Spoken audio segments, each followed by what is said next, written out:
Christmas காலங்கள்ல நம்ம எல்லாரும் இயேசு கிறிஸ்துவை விட ஒருத்தரை ரொம்ப கொண்டாடுறோம். அவர் யாருன்னா கிறிஸ்மஸ் தாத்தா. கிறிஸ்து பிறந்து 250 ஆண்டுகளுக்கு அப்புறமா செயின்ட் நிக்கோலஸ் அப்படின்னு ஒரு நல்லவர் வாழ்ந்து வந்தாராம்.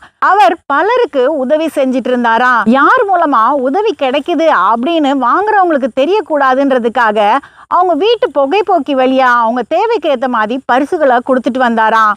அவருடைய நினைவு கிறிஸ்மஸ் காலங்கள் ஆகிய டிசம்பர் மாசத்துல இருந்ததுனால இந்த கிறிஸ்மஸ் மாதத்துல பரிசு வழங்குறதுக்காக செயின்ட் நிக்கோலஸ் அப்படின்ற வார்த்தை மருவி சாண்டா கிளாஸ்னு மாறி அதை வச்சு பரிசுகள் கொடுக்க ஆரம்பிச்சாங்க.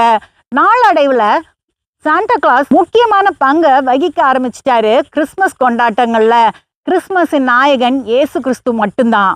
கிறிஸ்மஸ் புடவைகள் அப்படின்னு ஒரு கடையில இருந்ததை பார்த்துட்டு நான் வாங்க போகும்போது அங்க போய் பார்த்தாலும் இந்த சாண்டா கிளாஸ் உருவம் பதித்த புடவைகள் தான் கிடைச்சது. நான் எவ்வளோ தேடி பார்த்தேன், ஆனா இதுதான் எனக்கு கிடைச்சது.